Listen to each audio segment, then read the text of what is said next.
Are you fascinated by UFOs, the occult, strange history, and more? On October 14th through the 16th at SIR Nashville, the Strange Realities Conference 2022 will take place.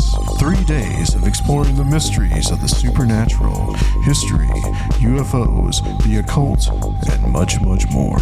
Featuring presentations by Steve Berg, Micah Hanks, John Tinney, Adam Gorightly, Tim Banal, Christopher Ernst, Samantha Engel, Recluse, Nathan Isaac, Melody Blackthorn, Dr. Future, Soraya Askath, Timothy Ritter, Aaron Goulias, Delaney Bowers, Olaf Phillips, and David Metcalf, with workshops by Kiki Dombrowski, Ren Collier, and Michael Hughes. Come join us in Nashville or online. Tickets are available at strangerealitiesconference.com. Find out what everyone is talking about.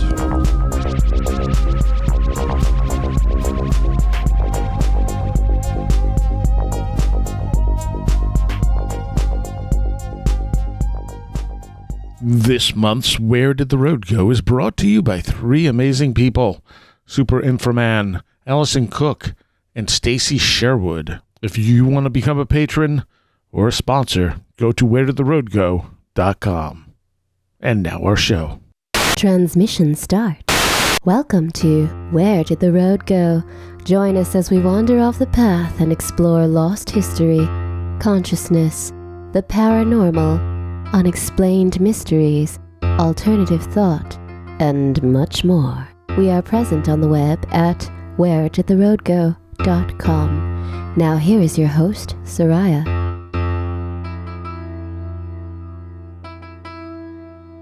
Welcome to this edition of Where Did the Road Go? And tonight, I think this is the first time I've had this combination.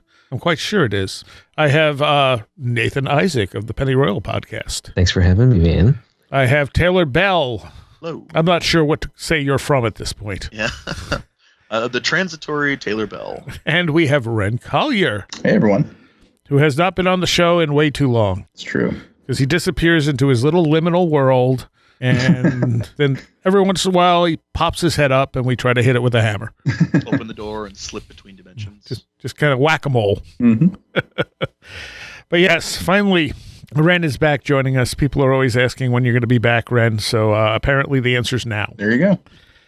And tonight we are going to be talking about AI and all things connected to AI.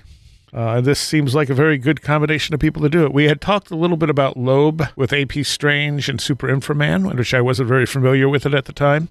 I'm a little more familiar with it now, but where would you guys like to start with all this? Oh, man. Well, speaking of LOAB, I guess art is kind of a good place to start, but there's so many different branches that this really could go. And people love the AI art stuff. Yeah, I guess we could describe. I mean, it's funny. I haven't actually heard anybody say her name out loud, and I always just said LOAB. Oh, it could be LOAB. Yeah, it said LOAB, but I don't know. Yeah, like there's no real way to pronounce it because it's not even a name that really exists.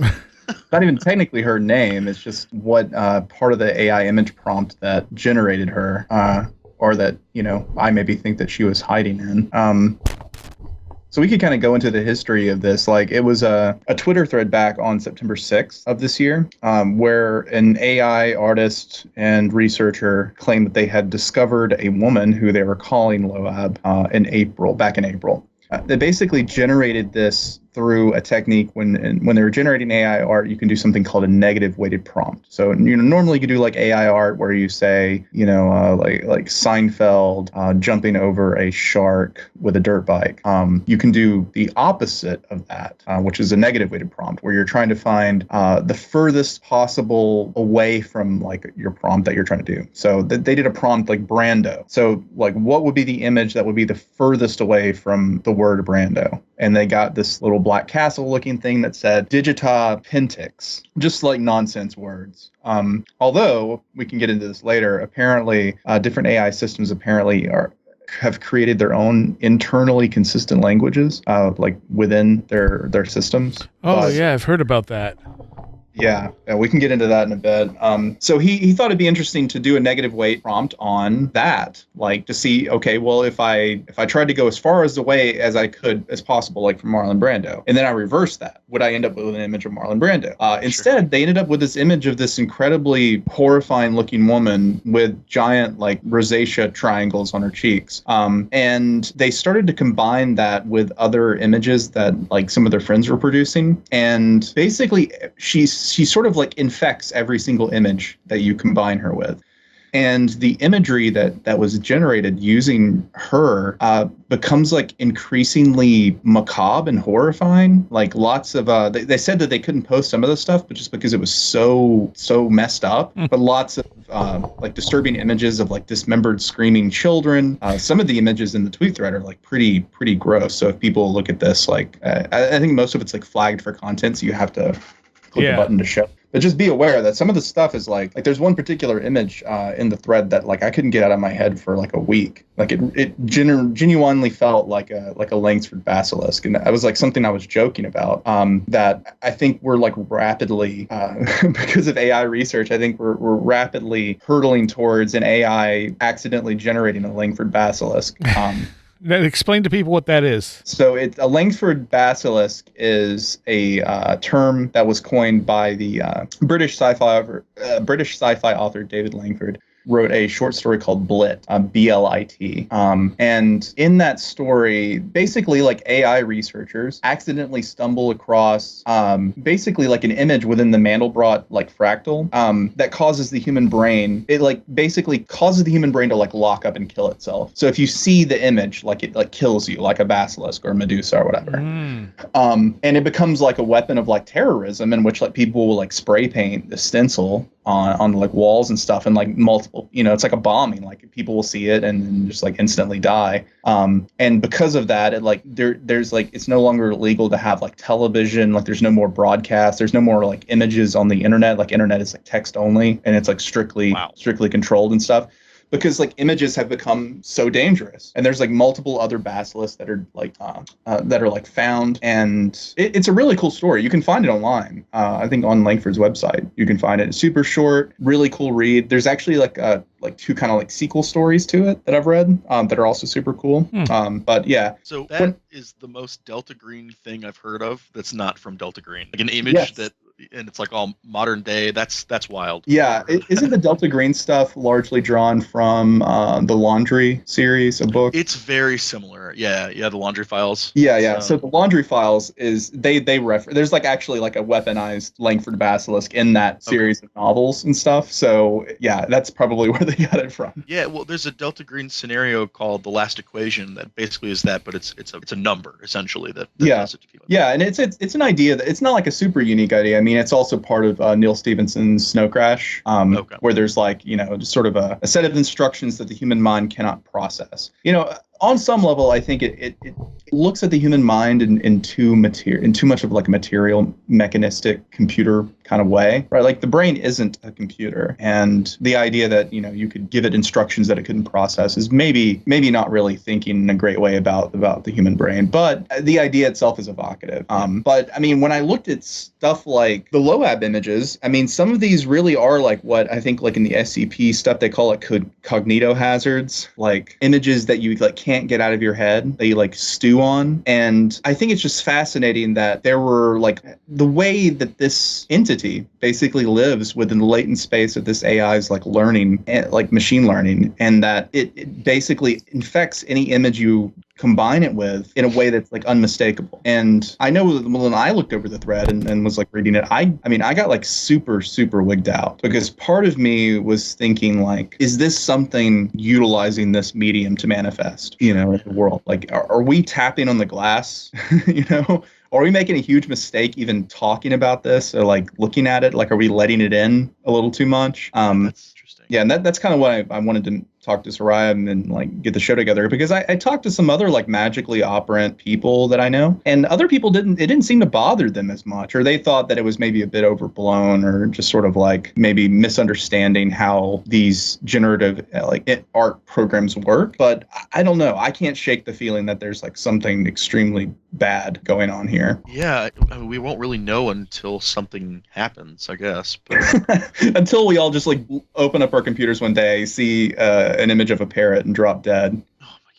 But what can we do in the meantime with this that could be productive in that realm of things, in the realm of, I mean, I guess for lack of a better word, I would just call it magic, but that sort of thing, if anything. Well, I don't necessarily think engaging with whatever this is productive, but I do think that there is an interesting avenue for magicians and like generative AI art and using it to, let's say like maybe manifest communication, I guess, with entities. Similar to how I've utilized the Estes method in like ritual magic that I've done, where I've used it as a means for the spirit to, like a specific spirit to communicate with me while I'm doing the ritual through a scryer. And in that case, you're basically utilizing this noise as raw material for a spirit to influence and manifest or speak through it. So in the case of the generative AI art, it could be like a new type of like Black Mirror, right? Like a new way for a spirit to like visually manifest utilizing prompts. I mean, like it's something that I haven't had a chance to play around with a lot myself. I know some other people in the chat, like in the Where Did the Road Go Slack, have talked about, using Midjourney and stuff like that. I still need to actually set some stuff up and try to actually use it. But any of you other guys have any access or like experience with generative AI art? I played with one for a few minutes, and that was about it. Well, Nathan, I know you were maybe working on some stuff in the same vein as what I'm going into. You there, Nathan? Are you muted, Nathan? He's not muted. He's not on mute. What about you, Taylor? Have you messed around? I've been playing around with it.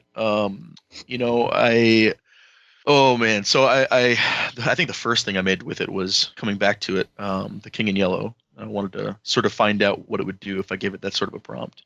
But I have done some kind of just artistic stuff. I tried making some tarot cards. I tried making some, generic landscapes. And then fairly recently, I've started to use it to experiment with stuff I could do for creating art for that Delta Green podcast I was talking about. Mm-hmm. Most of the stuff that I've tried has come out pretty normal, I guess. A lot of it, as I'm sure you guys have seen, is pretty janky looking, like whatever. But I actually, as we're talking here, I just ran through. I think the prompt I gave it was just the spirit of Hermes, and just to see what would happen, and produced some, I don't know, somewhat interesting images. One of them looks like it's a boat, but I don't know. I don't know what to make of it. It's interesting. I think that there's a lot of potential for using these kinds of technologies to sort of do different things with magical ideas or whatnot. I just don't know what yet. Yeah, it's part of what I've been trying to wrap my brain around is that what the AI can generate is based on whatever it is like learned on, like whatever data set it's been given to learn with. So in some cases, like the LOAB images aren't made out of anything that didn't already exist, right? Like it's pulling it from somewhere it learned this in its data set is, unless it is truly anomalous and just, appeared ex nihilo. But that is something that we'll have to think about when we're actually trying to utilize this for magic, in that it's only going to be able to pull like what it knows. The generative art isn't really creating anything. It's just taking stuff that it's seen and like mashing it together. Right. But in ways that can become interesting and like internally consistent to like its own brain. Like I mentioned before with the language thing, like I'd seen some people who had like a thread where people had generated like some images of like, they had found that there was like a word that the AI would generate that would also appear in other images. And it seemed to be a word that described something that flew, like birds or flying insects. And they were able to sort of like figure out different words that this AI had created that it had associated with particular things. They couldn't really figure out why, but it was like it was creating its own language. I get the impression that with something like that, we're looking at that wrong. Like it's, it seems like if an AI is doing something like that, I would expect it not to be creating a language as if, as we might talk about language, but doing some other almost cognitive process that seems to, utilize words or whatever it is. That's but I have no idea what it could be. But the thing I was going to say to your earlier point about the these things sort of appearing like LOAB, I wonder if I definitely think there's like a magical component to this, or this some type of metaphysical thing. But you wonder too if just in a prosaic sense that once they started posting about this, and then people started to use Midjourney or different AI systems and were feeding this into the prompts to see if they could find LOAB, that it's not fed into this feedback loop of the AI platform favoring that particular algorithm somehow. Right. And so in a sense, it's like the proliferation of this entity, right, and the actual growth of the entity into something more and more powerful is being fed by us as observers and as people prompting it to give us that entity over and over again, and then feeding more and more information and variables into it, kind of building its dictionary of that thing. Right. Yeah. So, but one of the things we've been working on with Midjourney is, and this is like a super simple concept, but Darian, my research partner, West, he had created this software called ChannelBot that I think we've talked about before, but it's it takes a text, like a basic text, like the Book of Law, or right now we've got FBI, released FBI files about Alexander Gaterma, right? The Mr. X and Pennyroyal in there that it selects words from. But you can use the original thing he used was the Book of Law. And so it uses random.org randomness to create the Shannon entropy thresholds, like the actual thresholds of how random things are, sort of where you are. We were using a Raspberry Pi and some of the variations in heat off of it, which was actually truer randomness than the randomness provided by random.org. But anyway, by the way. That blew my mind that you could find randomness from the temperature. It's crazy. Yeah. And there's lots of sources like that, right? To pull from to get truer randomness. Otherwise, it's just pseudo random. Yeah, it's just pseudo. And so what it's using right now is pseudo randomness. And then there's also at one point too, he had patched into some of the API stuff that was open for the quantum computer in Australia, but ultimately he uses the random.org. Because the API for the computer in Australia that is true randomness, if they get too many requests in a short amount of time, it'll block you. And so, when we were having people test out the ChannelBot thing, it was shutting down. So anyway, he settled on random.org, which I think uses some weather data as the source of randomness. But you set an intention with ChannelBot and ask a question, or it's the same thing as maybe using the sigil engine, where you set an intention to create the sigil, or just ask a question, and then it will go through. It has a set threshold, and it will go through 33 iterations. And any time it sets on a word and randomness drops below the Shannon entropy threshold that you've set, it'll select that word and channel that word, right? So over the 33 iterations, you'll end up, depending on how precise you want the randomness to be, it will generate statements. So you can do a lot of like trying to channel and ask questions in sort of a pseudo divinatory software, and it's produced some like weird results. One time we had 20 people using it at the same time, and then we were watching the back end because he had fed it into Slack. And so every time someone generated a statement, it threaded those statements in Slack. And so as he and I watched it, there were things that correlated between different people's statements that were forming a third sort of layer into what we were looking at. So anyway, we've done some things like that. And so I told him, I was like, hey, I've been experimenting with the Midjourney AI stuff and generating, artwork from text. So I told him, I was like, what if we port, you set your intention, you ask your question, it generates the statement, and then that is imported into the prompt in the Midjourney AI. And so it actually generates an image that's associated with this channeled statement, right? It's sort of like the instrumental, transcommunication, the ITC stuff, right? With like TVs and pointing the video camera at the TV, and it creates this image, and you're looking for things in the image.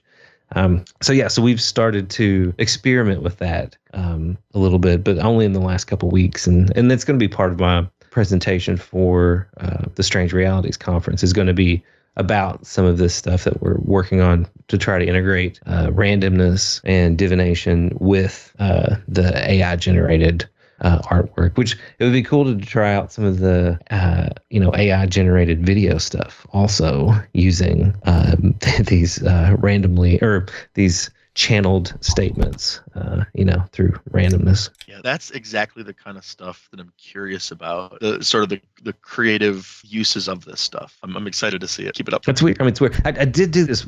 So someone had suggested, we were talking about this on a live stream we were doing earlier this week, and someone had mentioned actually creating a sigil using, Darren Mason's sigil engine, and then feed that into Midjourney. And so I did that, and I set an intention about the White Lily cult stuff that we were talking about before we got on air, right? And it generated the sigil, and I fed the sigil into it, and the image it generated from the sigil was this crazy beam of light coming out of this like forested area, as it looked like the Kentucky anomaly kind of stuff. I'll post it. It's super weird. I was like, it makes sense for exactly what I asked the thing, right? And all it had to go off of was that sigil, and it's very, very interesting. Yeah, that's pretty weird. I'm gonna put it in the chat so you guys can see it. So, I've never had any luck incorporating Magick with any kind of electronics. Why do you think that is? I don't know. It just doesn't seem to work for me. What are some examples? What have you tried? Anything from, using tarot card apps or anything like that, or even digitally creating sigils, like not having something create it for me, but using, Photoshop or something to create a sigil. It doesn't work the same for me. I can kind of see that. Like, none of the magical tools that I make or sigils or anything like that I make are digital. I do everything physically, like with physical materials. I think most of the way I've utilized technology in Magick is utilizing the technology itself as a raw material or a medium of communication, providing the static that it needs to form. But I don't know. I like the sigil engine stuff. I think it's cool, but I've never personally used it. I'm a little dubious about it because I think part of the sigil magic process lies in the creation of the sigil. Yeah. With your hands, like physically writing the words down on a piece of paper, crossing out the letters and everything, Yeah. When I don't do sigils like that, I mean, to me, they're very inspired designs. Yeah. But it's still like anytime I incorporate anything electronic, it just, I even tried after making a sigil, I scanned it and then used reprinted it and then used that, and it didn't have any effect. Yeah, I could see that. And I think that kind of gets back to that sort of feeling of needing to, it's like the act of drawing it or writing it out or spending that kind of artistic energy. Yeah, exactly. Yeah. It has, it imbues it literally with that sort of thing. Whereas if you're scanning it and make copies of it, it's not quite the same. I will say though, I know obviously everybody experiences these things differently. I've done a small amount of, I guess what I would call like sigil magic using Adobe Illustrator. And that has, I would say maybe a quarter of the time been as effective as like drawing stuff in terms of feel, in terms of, and most of the stuff was like broad kind of conceptual stuff. It wasn't like specific targeted sigils like I might do, but to do that, I usually draw it and burn it. But, right. What do you normally make them out of, sir? How do you normally draw the paint? No, pencil. Pencil. Okay. Yeah. I find pencil works better than pen. Interesting. Yeah. Don't know why, but over the years, I'm just like, yep, pencil's the thing that it seems to connect the best. But even doing like I said, tarot card apps and stuff like that, they're not even remotely accurate. And you would think that there should be the same level of randomness in play, but maybe not, because it's not physical. It's not, picking up your energy the same way.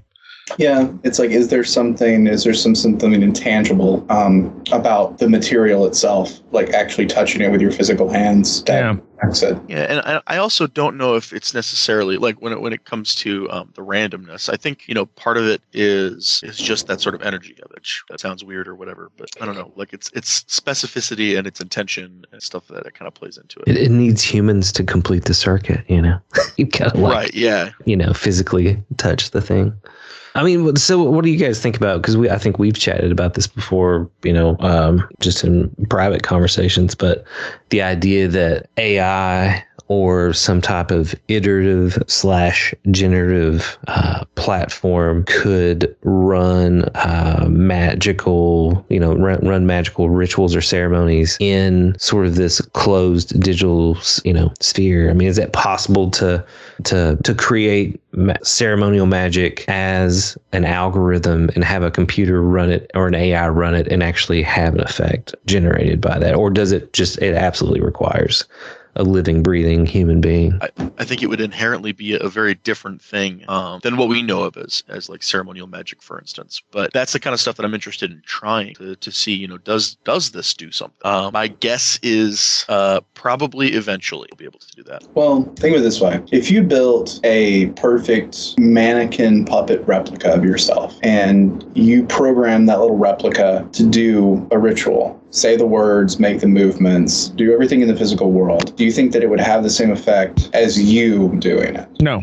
Because that's what AI is. It's a puppet. Right. I don't know if it's quite the same thing. I see your analogy, but I don't know. I guess the way that I look at this, using AI or using computers or machines to do this kind of thing would be sort of a wholly different thing. Maybe it's like a puppet in that way, but I feel like even then it's got its own spirit to it. It does. I mean, I think the weird thing, the interesting thing to me would be, and I don't think we have any way to measure this, but does it have meaning or efficacy to the machine? Yeah. Well, do machines perceive meaning like we do?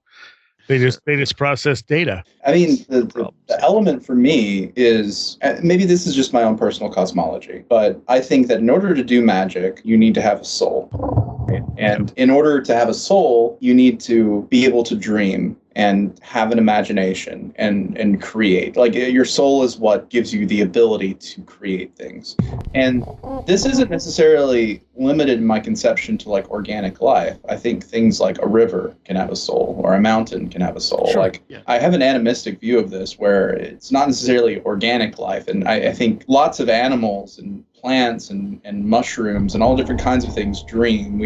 They just don't dream like we do. And so they have souls and can theoretically, at least in my conception of it, do magic. But I don't know if that extends to like a program, right? Because the program isn't sentient. Like, I think like magic requires sentience, and a program isn't sentient. A program is taking instructions and like it's taking input and producing output based on its own like internal programming. And our physical bodies do that, but that's like separate from what we would conceive of as our soul, right? Right. So that's why I had the analogy of a program or an AI or whatever being a puppet. Like it's a mannequin. It's not. It doesn't have that divine spark, But there's also the concept of the ghost in the machine that things are more like us. Yeah, we have that physical body, but there's something more than the physical body, which is why science can't explain what we are, can't explain consciousness, etc. Is it possible to create a machine that's complex enough to create that, to leave an opening for that ghost in the machine? Well, it's tough because like there is a contradiction in what I'm saying here, in that if I believe in an animist world in which, it's not necessary to be organic to have a soul or a spirit, it is entirely possible that I think it's entirely possible the hardware of a computer could become inspirited, similar to like a talisman, right? Like, because remember, computers are made of metal and crystals, right? True. So it's possible that the silicon itself could be inhabited by a spirit that could utilize the machine to do things. But it's not the program. It's not the written instructions of the programs that is doing it. It's the spirit living within the silicon. Kind of, but it is the program, right? So you can't separate the two. You hardware and the program you write on it, the software, because it runs. I guess I don't know exactly what binary is like with Flash these days, but the kind of the core of it, when you really boil it down, is essentially switches. Right, and those are still what's that? It's logic gates, yeah. Yeah, exactly. And those are still physical things that have to happen in the world, even if they're happening on a microprocessor, or what have you. But that's kind of where I'm thinking, because those things are made of silicon and gold and all these other things that are part of our world, are alive. I think that we do this thing with computers where we abstract the concept of here. I've got a program, I've got an app, I've got whatever. We abstract that from what it really is, which is essentially, instructions, lots of instructions, programmed in binary, at the end of the day, and executing those instructions to do something that, produces a result, like displaying pixels on a screen in a certain way, or, whatever. And we look at the surface of it and sort of take it for being what it is, but we miss what it actually is. And I think that what it actually is alive or capable of being alive in somewhat of the same way that you might talk about a river or a mountain or what have you being alive, in that animist kind of way. Something too that I was thinking about with us talking about this is like surveillance technology, right? In the sense that like AI that are scanning through, millions of people's faces on all of these cameras in various, places, trying to look for someone, like sort of the surveillance porn of all the recent films, the Bourne films and all that, where it's like, people looking at screens and trying to track people down. But I was just thinking that if you think of consciousness and sentience involving, this is what I think of specifically about humans, is that there's that level of the second order cybernetics angle where the observer is observing that action, right? And there's this feedback loop, and then it's like the system is aware that the observer's observing the system. So is it possible in these AI platforms, especially in terms of surveillance, where they're specifically observing things and looking for data, that suddenly the platform or system is aware of itself observing these things?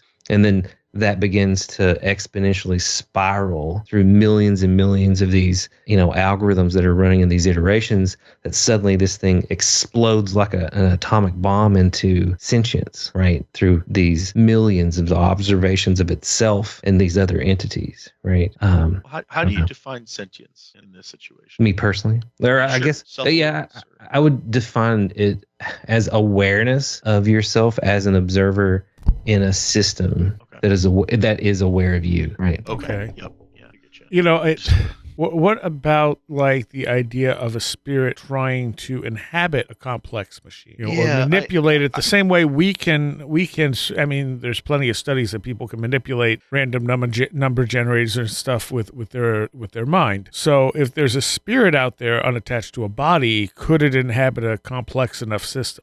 I would be surprised if that's not already happening to some degree. And like, I think when it comes to people who affect technology, right? Make a computer malfunction by being near it or whatever. Maybe that's an electrical thing. Maybe it's, electromagnetic or whatever. But, there's also, situations where something seems to have a mind of its own, right? And maybe that's somebody interacting with it psychically in some unforeseen way. But I could also see it very easily being some external thing doing that. One of the sci-fi things that always drives me crazy is when they just basically break down into, we're just going to transfer your brain into this computer. And then you'll just be you, but you'll be in the computer as if it's just data, and there's nothing more to it. Like Soma? Soma? Oh, Soma. Yes, exactly like Soma. As much as I liked Soma and Soma brought up some really fascinating questions, it's such a sci-fi trope, like we'll just map your brain onto this, and this digital thing will hold your brain just like your organic one did. Yeah, it's. I mean.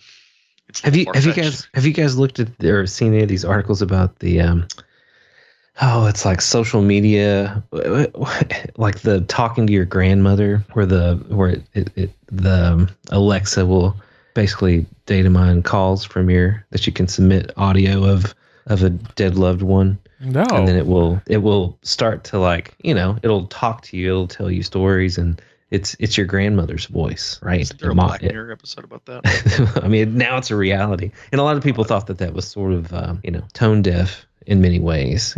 Like, who would really want that, right?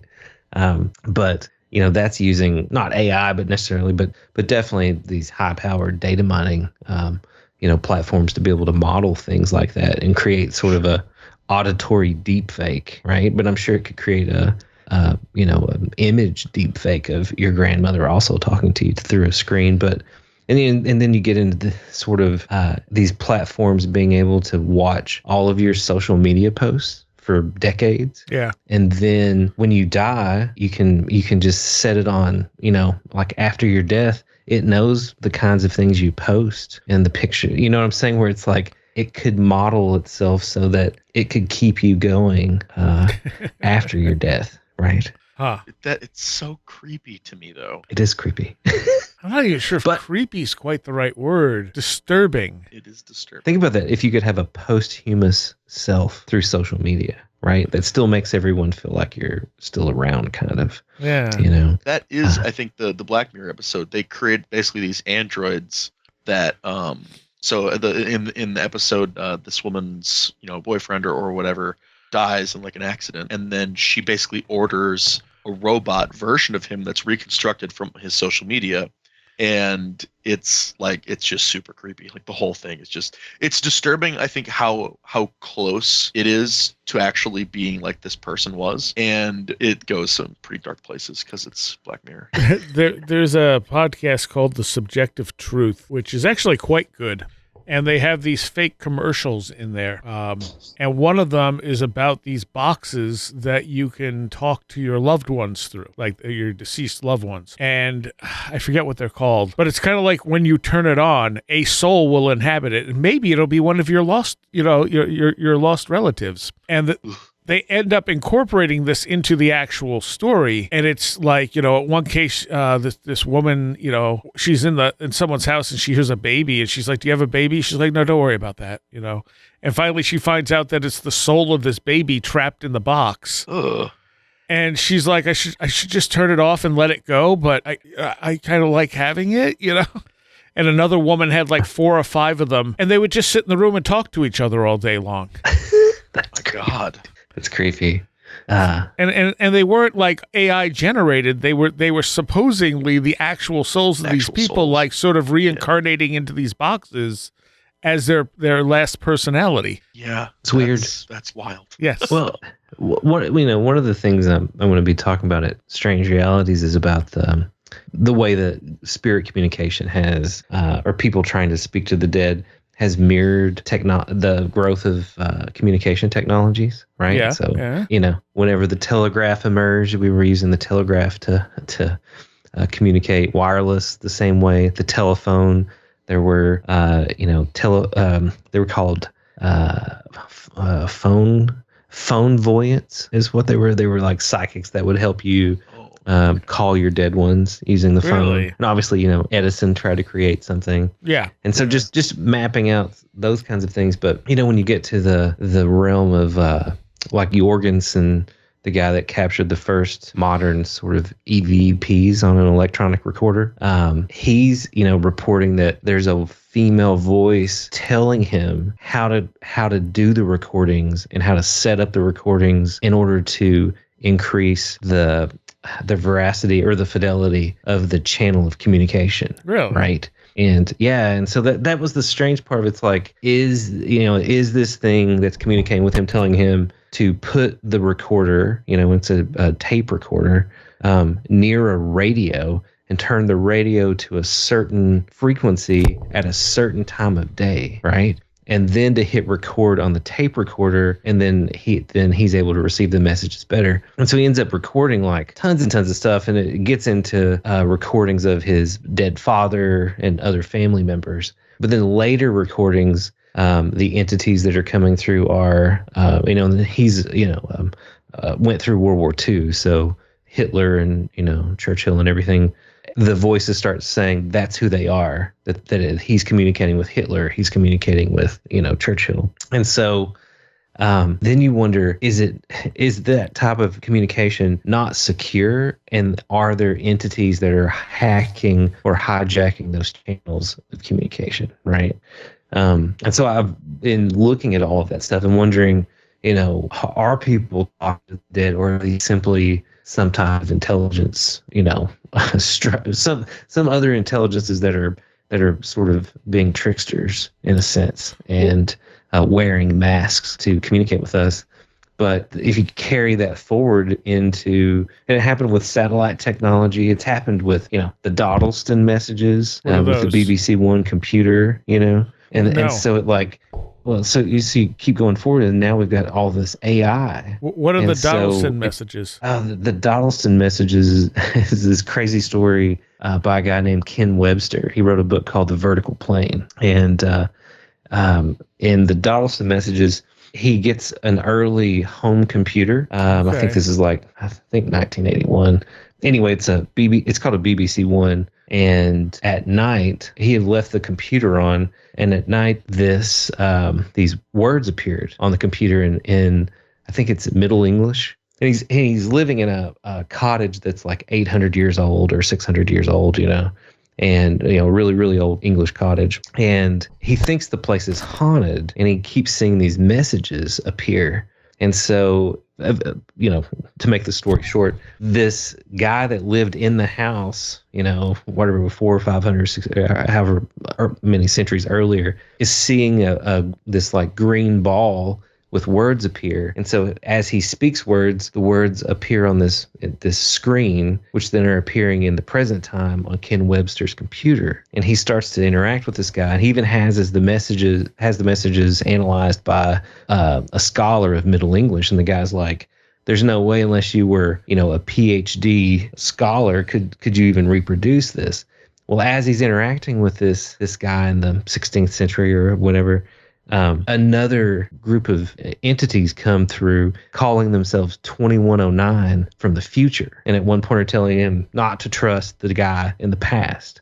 And then I think another group comes through that's 2105 that says you can't listen to 2109. So who's communicating through this computer with these, with a guy who's in the past, with these intelligences in the future, and then later other people that had a BBC One reported similar types of communications. So I've always wondered what that particular computer, if there was some type of circuit in it that made it unique and allowed for some type of, again, instrumental, transcommunication, some ITC. But there you have a computer. Once personal computers emerge, then there are these intelligences attempting to contact us. And then now we have AI and this whole new world of information technologies and channels of communication.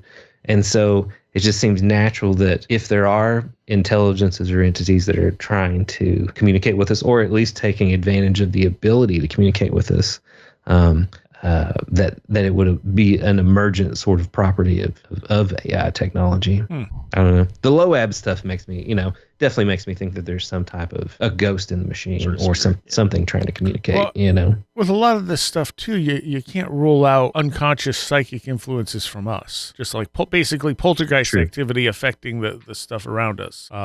We wouldn't be conscious of it because we're not conscious when we create poltergeist activity. Whatever part of us is doing that, and it sounds like the type of stuff you'd get with poltergeist activity, where it just starts getting crazier and crazier. So, Nathan, that when you had mentioned that sort of with Hitler and Churchill and could some kind of spirits be taking over this or inhabiting this system in order to claim to be something else or somebody else, that reminded me of the types of when doing ceremonial magic, there is a I don't know if I would say worry, but definitely a concern or a factor where you want to make sure that what you're conjuring is who you think it is, right? Ren can probably speak more to this, but there are checks in place in those types of systems to sort of make certain. I don't think that there would be anything easy to try to do it with a an AI or anything like that. But I don't know. What are your thoughts Well- on that? Sorry, Nathan, if you got something, go ahead. Well, the only thing I was going to say is that that's kind of part of the presentation. The angle that I'm looking at is the planchette and that type of divination before talking boards, right? Before Ouija boards, the Chinese in I think this was the 900 AD were using a type of divination. It was the first use of the planchette, and it was called Fuji. And so I think that it was 5 or 6 human operators, and there were priests that were part of the operation. And so they would use this planchette with sand that was dangling from a rope to draw characters. So it was sort of like a cross of automatic writing with a Ouija board. But these people were very skilled in what they were doing and were trying to make sure that the communication that was coming through was a real communication, right? That they were actually interacting with what they were trying to interact with. Right. So in my mind, a practice like that or a folk technology like that is more of a secure form of information, right? Or a secure form of communication than, say, a bunch of people just using a Ouija board but not using any type of magical circles or any type of ritual or ceremony to try to protect themselves from having that channel of communication hacked or taken over, right? And so I wonder if, like ceremonial magic definitely is allowing you to have a more secure form of communication. And then when people just have the chance to just try to communicate with whatever they want, however they want, a lot of times the intelligences that they interact with mess with them, right? And the trickster element emerges. Yeah, it's less about security and more about efficacy. Because, look, if you want to use a Ouija board, it all depends on what you use, what you do with what you're told, right?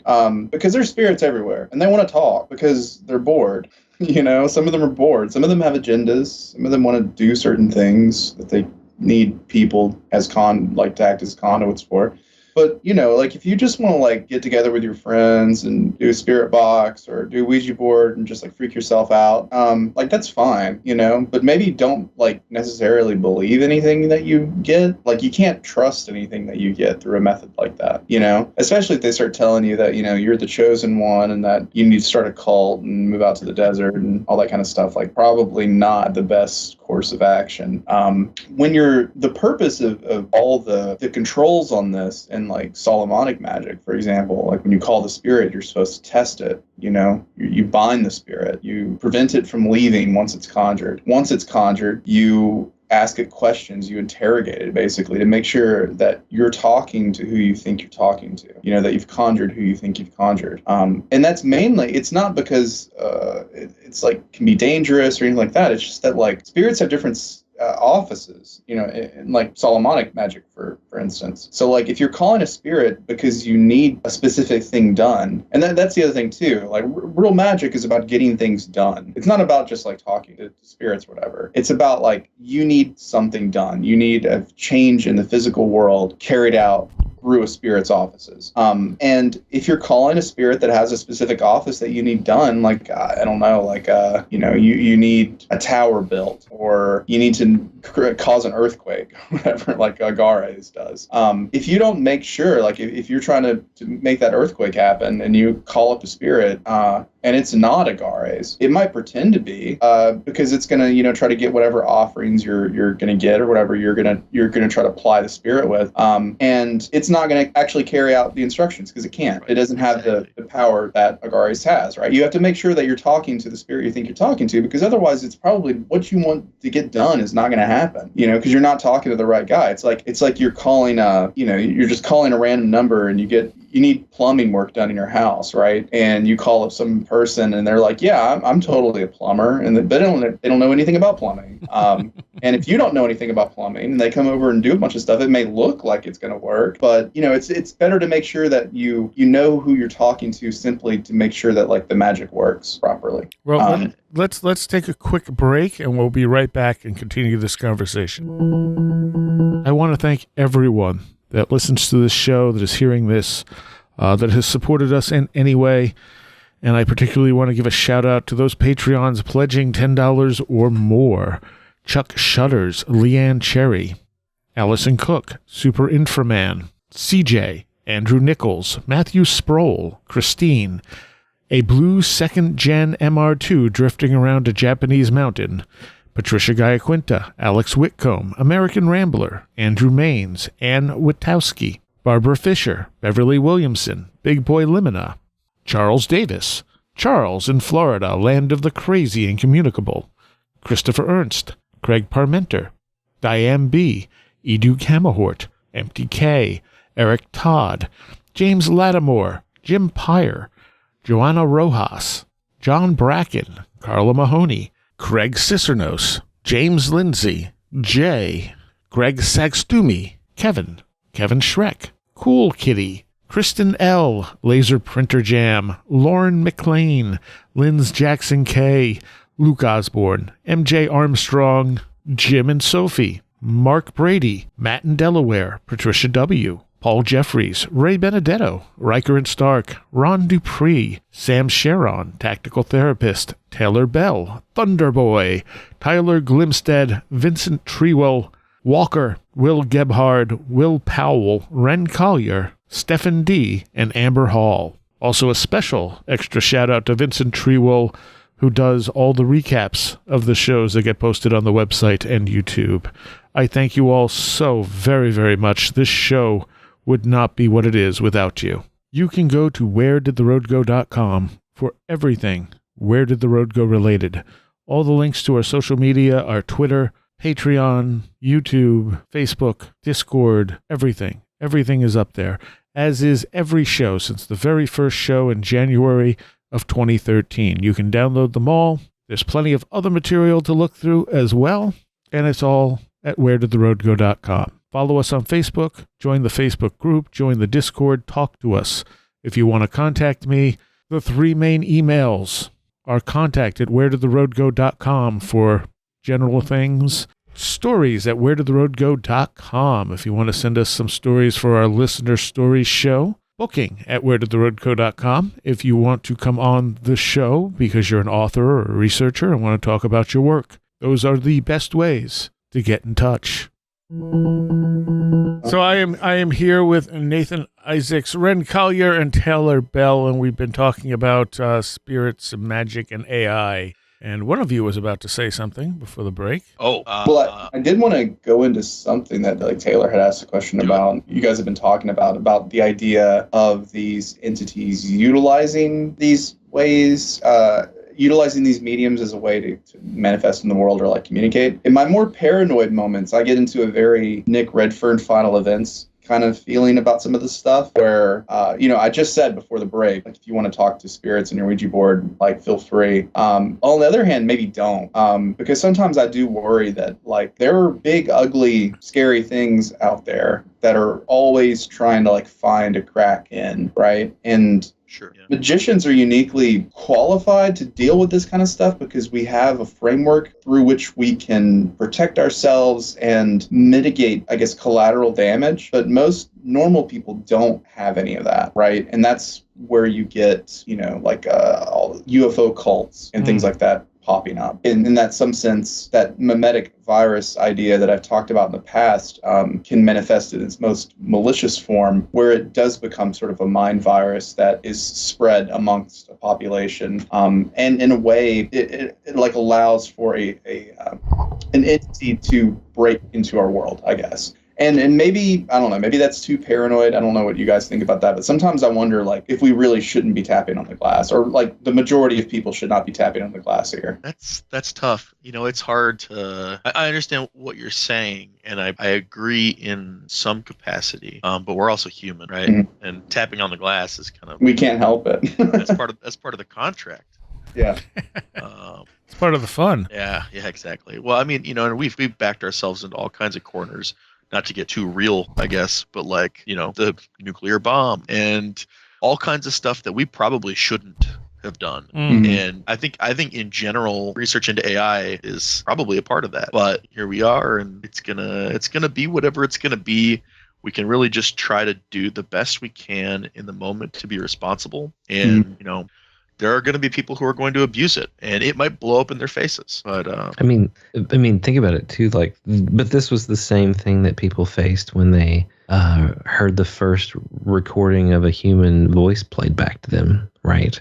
Or the first time someone talked to someone on a telephone, or any of these things. It was like, oh my God, what are we? Like, what are the possibilities of where this could take the world? I don't know. I wonder if you know what I mean. Like, I wonder if for us, the AI it's just like the possibilities are endless, right? And and I think people in the past probably felt the same sort of technological terror, that was in front of them.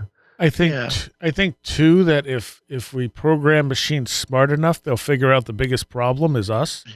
Obviously, that's been addressed on sci-fi many, many times, but it's totally true. I mean, humans are the ones who screw everything up. So at a certain point, if you give an AI too much control, it's going to be like, well, we get rid of the humans and everything will flow nicely. Yeah, that's why we need to do a Butlerian jihad, guys. A what? We got to take care of these thinking machines. Right. I didn't catch what you said, Ren. We got to do the Butlerian jihad from Dune. We got to outlaw thinking machines. Butlerian, okay. I have not watched Dunes or read Dune, so I'm unfamiliar. I heard I think Butlerian.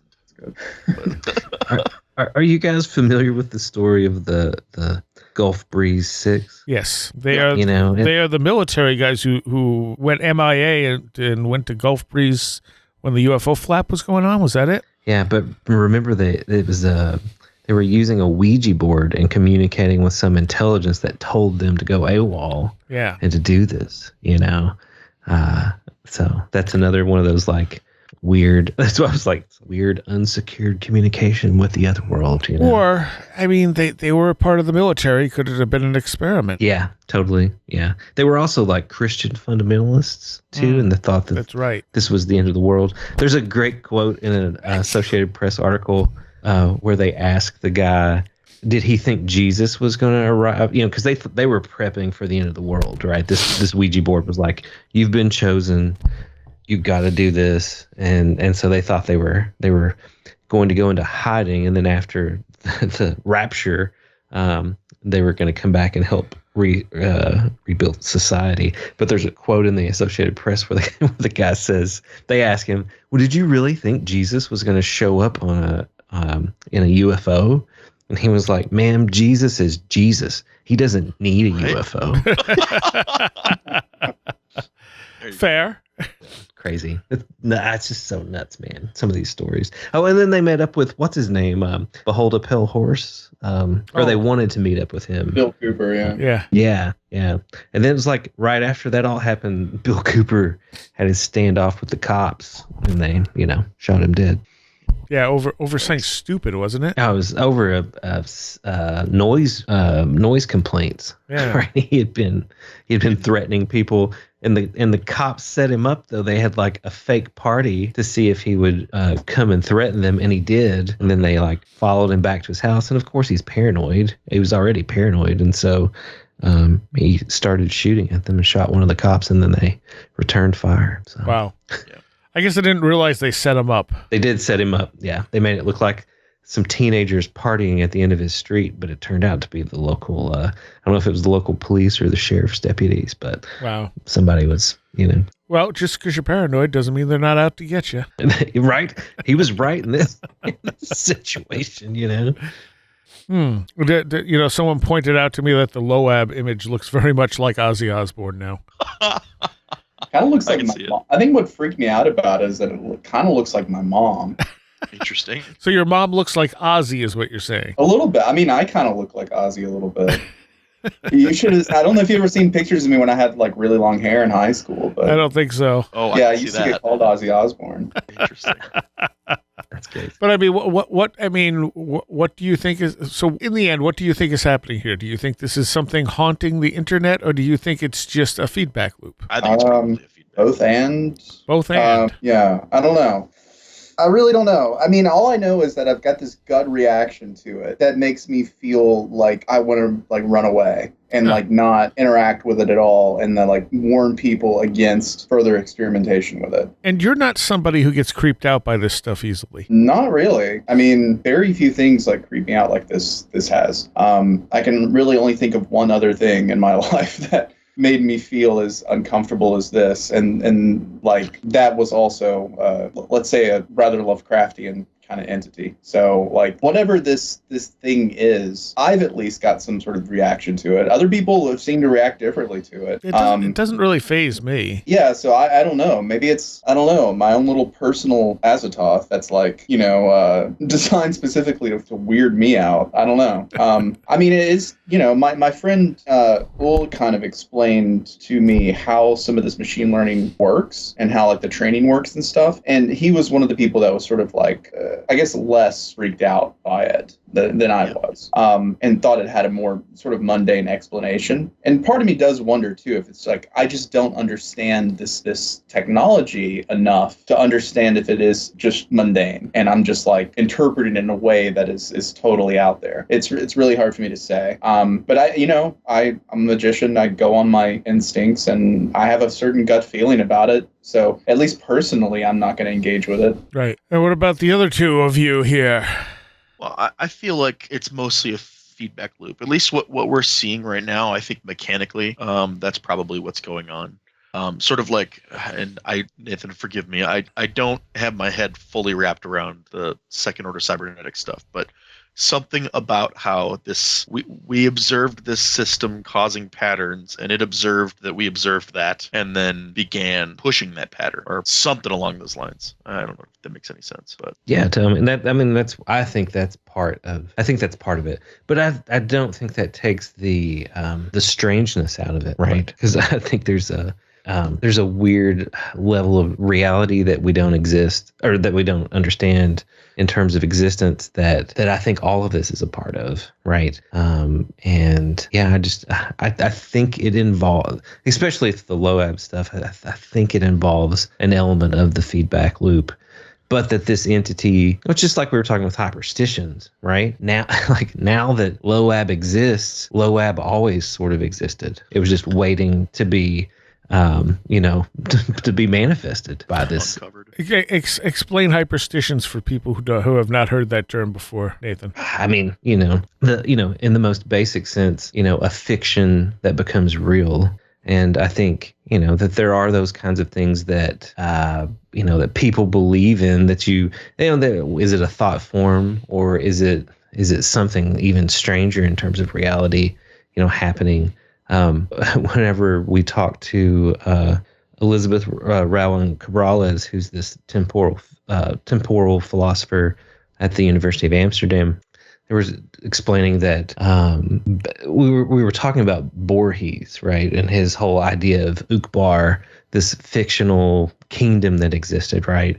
And I think it's a short story that he wrote about them playing a prank on a friend, where they inserted pages into an encyclopedia about a fake civilization, but then items from that civilization began to appear, and eventually the reality of that civilization begins to impinge and incur on their own reality. And so we were asking whether or not that was the first, idea of hyperstition. And so it wasn't really in terms of using the phrase hyperstition, but then the CCRU, the Cybernetic Cultural Research Unit, Nick Land and Sadie Plant and that whole crew in England in the 1990s, a group of philosophers, they really came up with the term hyperstition. So the way it was explained to us was Borges' concept was the first hyperstition, but it didn't exist until in the 1990s, when the idea of a hyperstition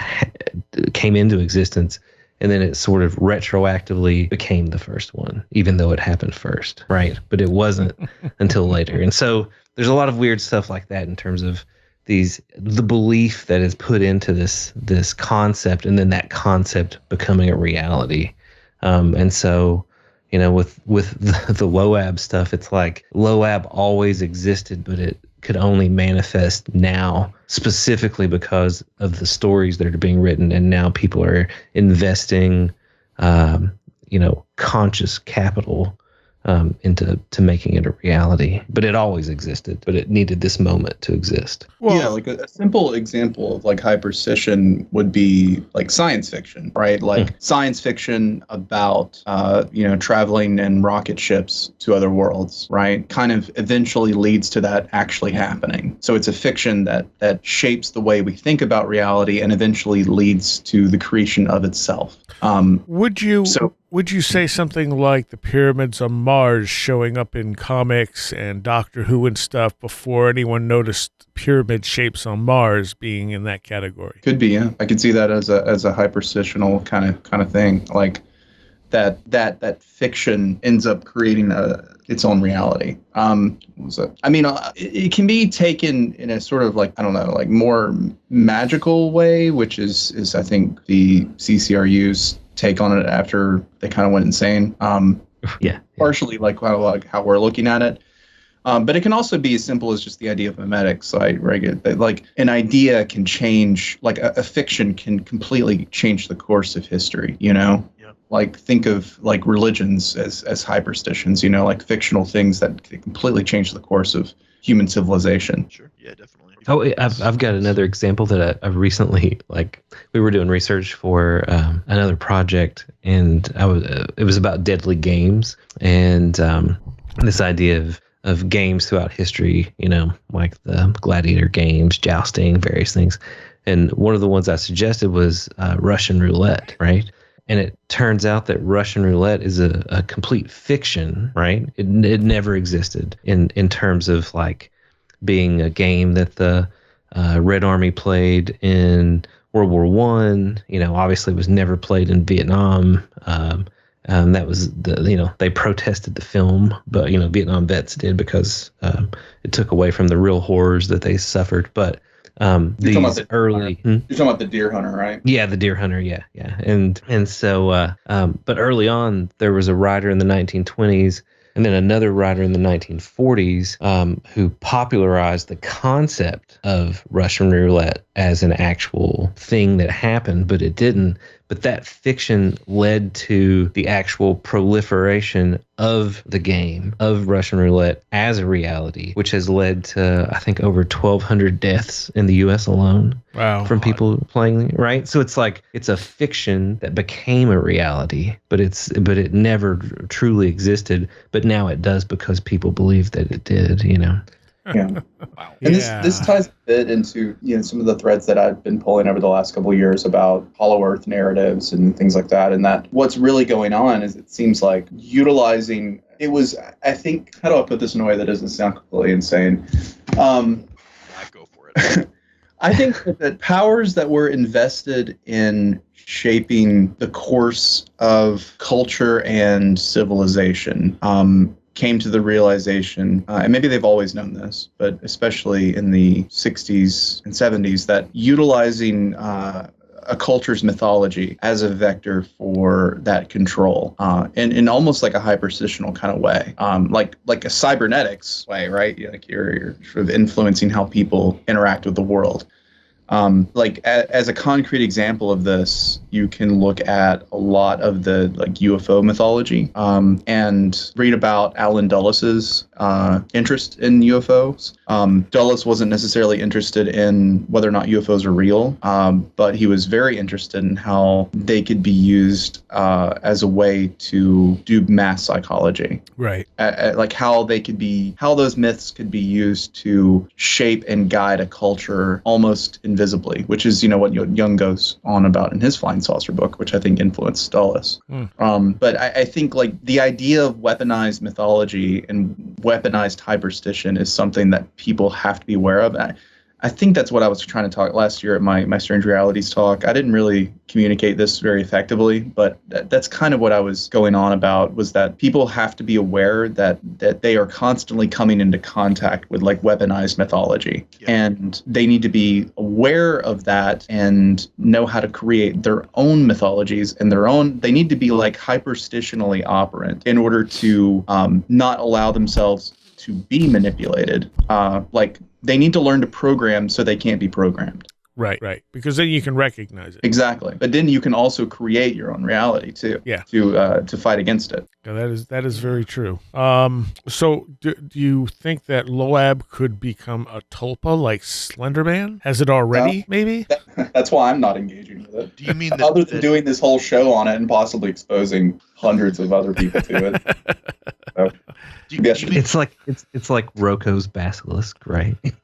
Yeah. You mean in the sense of people seeing it in real life, like seeing a person that looks like that, or what do you mean by tulpa? Yeah, I mean tulpa like coming through in forms other than digital. Like maybe people start having dreams about it or thinking they saw it when they have a weird encounter, because our brains need to fill something into some of these experiences that it doesn't understand. So this thing might end up showing up in real life for some people. Yeah, that's kind of what I meant about being a cognito hazard, about me like being unable to get one of the specific images out of my head and having dreams about it and stuff and feeling like I had been infected with a virus. Yeah, interesting. I guess we'll know if this thing just fades into obscurity or it becomes like Slenderman, a part of our, sort of mythology, our paranormal mythology anyway. Mm-hmm.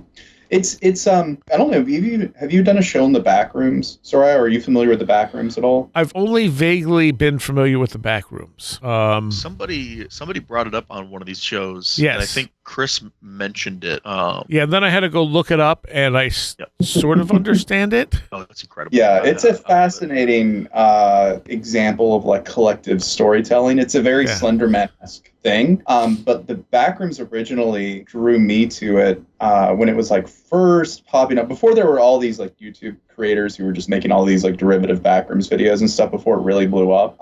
When I first saw the stuff about it, it really freaked me out because I had a dream about that place like years ago, like decades ago.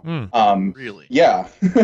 I've had a dream about the backrooms long before the internet. It was before the internet even existed, I think. Well, no, it wasn't before the internet. But it was well before like social media and stuff. This was maybe 2004, 2005. I had a dream. Yeah, definitely not before the internet. Yeah, not before the internet. But like before the backrooms was like a concept. Before the image that was originally like the source of the backrooms mythology was posted on 4chan. Well, it's a real place. It's in it's in Japan, I think, or I don't know about that specific image. I thought it was like an abandoned JCPenney's or something. Well, I don't know about that particular image, but there on Google Maps you can go to. I used to be able to know exactly where it was. You could go to this specific spot, like in Japan, and basically drop into street mode, and there's photos of something that looks just like that with the yellow, and it's weird. Oh, okay. Well, all right. So, back rooms are something we can do a show on in the future because we're out of time. And back rooms and like SPC archive and stuff like that, those are kind of in the similar vein, aren't they? Yeah, it is. I mean, it's all in that same Slenderman, like digital mythology of the, mid to late 2000s and 2010s. Yep. All right. Well, that seems like a good place to end for now, and we'll come back and we'll talk about that again because, Ren needs to be on the show more. Yeah, definitely. Yes, indeed. And let's go around. Where can people find you, Ren? So people can find me on social media. They can also find me at liminalroom.com, my blog that I haven't updated in like 2 or 3 years. But it lists my old podcast appearances if you want to go look at those. But yeah, otherwise, I'm on social media, Facebook, that sort of thing. Feel free to hit me up or send me an email via the contact info on my website. You're on Facebook? Yeah, it's just for like this stuff. It's not like a personal Facebook, but that's what they all say. I barely use it. I always assume you use. I always assume you use Twitter and Discord. Yeah, mostly just Twitter and Discord. But Facebook, I do have it because some people I know only use it, so I have to use it to communicate with them. But yeah, that's fair. But also too, I'm going to be at the Strange Realities conference in Nashville in mid-October. And if you go to Strange Reality, I think it's strangerealitiesconference.com. Yes. Yeah, you can get tickets and stuff for that. I'm going to be doing the Via Solis Elixir Rite for Libra on Friday night. And that's going to be a group participatory ritual in which anybody who wants will be able to join in the ritual with me. And we're going to create an alchemical elixir that contains the magical powers of the zodiac sign of Libra. And we're all going to consume that magical elixir and gain those magical powers. That's so awesome. I hope it goes well. And Taylor, where can people find you? Eventually, Green Line Podcast is going on to a new website and new hosting, ideally, if I can get my act together. And Sigil Arcanum, just sigilarcanum.com. It's my tarot deck. The beautiful tarot deck. Yeah, things are, I've been very busy, so my internet presence is not great, but I'm also on Discord, on the Where Did the Road Go Discord or elsewhere, and occasionally on Twitter as well. All right, and Nathan? You can find me at pennyrollpodcast.com, on Twitter, Facebook, everywhere. The podcast is on, Apple, all the platforms. And same thing will be at Strange Realities this October 14th through the 16th or whatever it is. And definitely tune into that. But on all the social medias if anybody wants to reach out and say hi. All right. Thank you all. Thanks, everyone. Thanks, man. Thanks. I hope you enjoyed that conversation. There's not a Patreon segment to continue this. However, I do have some Patreon segments I'm going to be putting up that were not connected to anything. So hopefully I'll get those up this week. If you want to become a patron, it's the best way to help the show. It's only $3 a month, and you get extra content all month long. Just go to wheredidtheroadgo.com and click on the Patreon link. Beyond that, give us a good rating on whatever you're listening to. Share it. Tell your friends about it. Everything helps. Check out my music show, The Last Exit for the Lost, www.thelastexit.org. There's archives of shows, and there's a new show there every single week. So I guess I will see you all next time. You have been listening to Where Did the Road Go? This show is made possible in part from our Patreons, and we thank you and everyone listening for helping us continue this exploration of the strange. You can always find everything Where Did the Road Go related at www.wheredidtheroadgo.com. And thank you so much for your support.